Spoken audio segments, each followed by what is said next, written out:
साथियों नमस्कार। Real news channel में आपका हार्दिक स्वागत है। देश में गहमा गहमी का माहौल है। दरअसल सुप्रीम कोर्ट में तमिलनाडु सरकार की एक रिट याचिका आई थी, जिसमें उन्होंने बताया था कि राज्य सरकार ने 10 बिल पास करके राज्यपाल के पास भेज दिए, लेकिन राज्यपाल उस पर दस्तखत नहीं कर रहे हैं और ना ही कोई कारण बता रहे हैं। हालांकि मामला काफ़ी पुराना हो चुका था, लेकिन अब माननीय सर्वोच्च अदालत ने उस पर फैसला दिया कि राज्यपाल के पास कोई पॉकेट वीटो नहीं होता है और राज्यपाल को 1 महीने के अंदर अंदर वो बिल वापस करने होंगे। या तो कारण कोई अगर लगता है कोई कारण पूछना है तो कारण पूछ लेंगे, अन्यथा उस पर दस्तखत करके वापस भेज देंगे। अच्छा, उसी तरीके से राष्ट्रपति के पास जो बिल पड़े थे पेंडिंग, उस पर भी सर्वोच्च न्यायालय ने फैसला दिया कि राष्ट्रपति भी 3 महीने के अंदर अंदर उस पर फैसला लेंगे। 3 महीने से ज़्यादा राष्ट्रपति के पास भी कोई पॉकेट वीटो नहीं होता है। अब जाहिर सी बात है कि राज्यपाल और राष्ट्रपति अगर इन बिलों को इतने पेंडिंग नहीं रखते जिनका कोई कारण समझ में नहीं आता है सिवाय राज्य सरकारों को तंग करने के। अच्छा, ये हालात बनते तब हैं जब केंद्र में कोई और सरकार हो, राज्यों में कोई और पार्टी की सरकार हो, वरना फिलहाल केंद्र में भारतीय जनता पार्टी की सरकार है और जिन स्टेट्स में भारतीय जनता पार्टी की सरकारें हैं वहाँ कोई दिक्कत नहीं होती, कोई राज्यपाल उन्हें तंग नहीं करता। लेकिन गैर भाजपा पार्टियों की सरकार जिन राज्यों में हैं वहाँ के गवर्नर उन्हें तंग करते हैं और वो जान के करते हैं। उसके पीछे वही है कि केंद्र सरकार में जो सत्ता में जो पार्टी है वो वहाँ अपनी सरकार ना बना पाने के गम में या दुख में वो राज्यपाल के द्वारा शासन करना चाहती हैं या अपनी बातें मनवाती हैं। तो वैसे सामान्य तौर पे जो बिल राज्य सरकारों ने पास कराए हैं विधानसभा से, उन पर सिर्फ राज्यपाल के दस्तखत होने हैं। राज्यपाल के पास ऐसी कोई पावर नहीं होती है जिसकी वजह से उनको रोक सकें या चेंज कर सकें। बहुत ज़्यादा कुछ बिल ऐसे होते हैं जिन्हें वापस भी कर देंगे तो वो सरकार विधानसभा से दोबारा पास करके भेज देंगी तो उन्हें साइन करने ही होंगे, तो इसमें कोई नई बात नहीं। लेकिन इसमें भी पिछले कुछ वर्षों में काफ़ी शिकायतें मिली, जिससे मामला सर्वोच्च न्यायालय तक पहुंचा और सर्वोच्च न्यायालय ने उस पर राज्यपालों को 1 महीने का टाइम और राष्ट्रपति को 3 महीने का समय दिया। और तमिलनाडु सरकार के 10 बिल जो विधानसभा से पास किए हुए थे, जिनको बहुत ज़्यादा टाइम हो गया था, उनको राज्यपाल और राष्ट्रपति के दस्तखत के बगैर ही उनको लागू कर दिया गया, मतलब उनको वो लागू हो गई, जिस पर देश के उपराष्ट्रपति जगदीप धनखड़ जी को बड़ी दिक्कत हुई और उन्होंने एक सभा में प्रशिक्षुओं की जो क्लास थी उसमें उन्होंने भाषण देते समय कहा कि हमारे यहाँ ऐसे ऐसे जज आ रहे हैं जो इतना वो कर रहे हैं। यानी उन्होंने जजों पर या सुप्रीम कोर्ट पर सवाल उठाए और संविधान के आर्टिकल 142 को न्यूक्लियर मिसाइल बताया कि 142 आर्टिकल जो है ये न्यूक्लियर मिसाइल बन गई है सुप्रीम कोर्ट के लिए, जो लोकतंत्र के खिलाफ सुप्रीम कोर्ट इस्तेमाल कर रहा है। और साथ ही उन्होंने सवाल उठाए जो पिछले कुछ समय में जस्टिस वर्मा के घर पे जो अर्धजले नोट बहुत ज़्यादा तादाद मिले थे, तो उन पर FIR दर्ज क्यों नहीं की। अब इस तरीके से सवाल उठाना और एक संवैधानिक पद पर, भाई देश में दूसरे नंबर की पोस्ट पर जगदीप धनखड़ जी बैठे हैं। पहले नंबर पर राष्ट्रपति और दूसरे नंबर पर उपराष्ट्रपति आते हैं। सुप्रीम कोर्ट की अपनी गरिमा है और उपराष्ट्रपति की अपनी गरिमा है।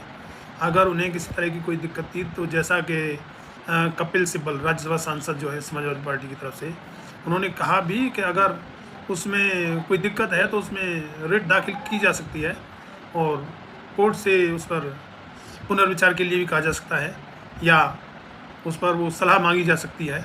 लेकिन इस तरीके से बयान नहीं देने चाहिए थे। हालांकि जगदीप धनखड़ जी पहले से ही विवादास्पद रहे हैं। जब वो पश्चिमी बंगाल में राज्यपाल के पद पर रहे हैं तो ममता सरकार से उनकी किसी न किसी बात पर चलती रहती थी और उसके बाद में उपराष्ट्रपति बनने के बाद भी राज्यसभा के जो पदेन सभापति होते हैं, राज्यसभा में भी बार बार उन पर आरोप लगते रहते हैं कि वो पार्टी विशेष का या कहेंगे सत्ताधारी पार्टी का पक्ष लेते हुए उनके खिलाफ कुछ नहीं बोलते हैं और विपक्षियों के खिलाफ बार बार कमेंट्स या उनको सदन से निकालना या निलंबित करना, इस तरीके की कार्रवाई एक पक्षीय करते हैं जो नहीं करनी चाहिए। अच्छा, उपराष्ट्रपति श्री जगदीप धनखड़ जी को इसमें तो अचानक, हालांकि उनका ये काम नहीं था, वो उपराष्ट्रपति हैं, उनका पार्टी से तो कोई मतलब भी नहीं होना चाहिए और अंदरूनी आपके दिल में जो भी हो, लेकिन कम से कम सामने तो नहीं दिखना चाहिए, उन्हें तो बोलने की ज़रूरत भी नहीं थी। अच्छा, वो अचानक पीछे देखा गया, वो जाट भी बन जाते हैं। जब उनकी एक सांसद ने मिमिक्री की तो उन्होंने कहा कि ये देश के जाटों का अपमान है, लेकिन तब वो जाट नहीं होते जब जाट बेटियों के साथ में ब्रजभूषण शरण सिंह के द्वारा इतनी हरकतें की गई और वो धरने पर बैठी और उनके साथ में पुलिस ने क्या जोर ज़बरदस्ती की, उस पर जगदीप धनखड़ जी जाट नहीं रहे और नहीं बोले। तो इतने ऊंचे पदों पर बैठे हुए लोगों को बड़ी गरिमा के साथ में व्यवहार करना चाहिए, नहीं तो हंसी का पात्र बनते हैं। एक जगह किसी ने मतलब एक जगह क्या जगह जगह वो चीज़ें आ रही हैं। कपिल सिब्बल ने तो काफ़ी कुछ जगदीप धनखड़ जी के लिए कहा है, उन्होंने अपने इंटरव्यू में काफ़ी बातें कही हैं कि ये नहीं करना चाहिए था। अच्छा, उसी तरीके से अब और आगे मामला बढ़ गया। अब सुप्रीम कोर्ट में दूसरा मामला और आ गया और वो आ गया वक्फ बोर्ड संशोधन बिल का, जो लोकसभा और राज्यसभा से पास हो गए और राष्ट्रपति महामहिम जी के भी साइन उस पर हो चुके हैं और वो कानून बन गया है। जब वो सर्वोच्च न्यायालय में पहुंचा तो उसमें सीजेआई साहब ने, जो सरकार की तरफ से जनरल सॉलिसिटर तुषार मेहता उपस्थित थे, उनसे पूछा कि जब आप लोग वक्फ बोर्ड में गैर मुस्लिमों को एंट्री दे रहे हो तो क्या तिरुपति बालाजी बोर्ड में आप मुस्लिमों को एंट्री देंगे? अच्छा, दूसरे उन्होंने और सवाल दागे, जिनमें एक ये था कि जो सन 1300, 1400 और 15वीं शताब्दी की जो मस्जिद और दरगाह हैं, उनकी डीट, उनके कागज़ वो कहाँ से लाएंगे? उनके कागज़ भी आप मांग रहे हो। तो उसको वक्फ बाई यूजर कहा गया है। तो कुछ सवाल दागने पर जो केंद्र सरकार है वो असहज हो गई और तो तुषार मेहता जनरल सॉलिसिटर जो कुछ जवाब नहीं दे सके, पहले दिन भी नहीं दे सके, फिर उन्होंने अगले दिन के लिए रिक्वेस्ट की तो कोर्ट ने अगले दिन का भी समय दे दिया, उस पर भी वो कोर्ट को सेटिस्फाइड नहीं कर पाए, जिस पर जनरल सॉलिसिटर ने 1 हफ्ते का समय मांगा। तो जिस पर सर्वोच्च न्यायालय ने उनको 1 हफ्ते का समय देते हुए कहा कि 1 हफ्ते में आप अपना जवाब दाखिल करें। अगली तारीख हालांकि उसमें 5 मई निर्धारित की गई है, उस पर भी काफ़ी गहमी और इस तरीके के बयान आ रहे हैं।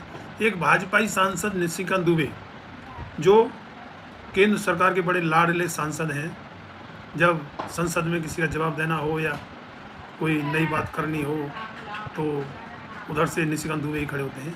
तो निशिकांत दुबे ने फिर इस तरीके का बयान दिया है कि देश में जो गृह युद्ध और धर्म युद्ध चल रहे हैं उनकी जिम्मेवारी सीजेआई की है। बड़ा गैर जिम्मेदाराना बयान लगता है।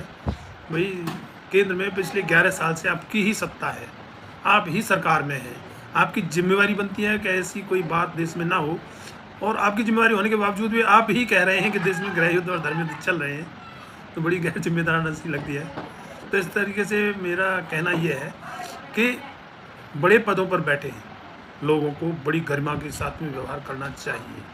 नीचे छुटवैये कुछ बोल दें तो उनकी बातों को नज़रअंदाज किया जा सकता है, लेकिन बड़े पदों पर बैठे लोगों द्वारा भी और बड़े पदों पर बैठे लोगों के लिए भी गरिमा में माहौल रखना चाहिए, गरिमा में बयान होने चाहिए, वरना उससे देश में एक अलग ही माहौल बनता है जो अच्छा नहीं होता है। इस पोस्ट में इतना ही।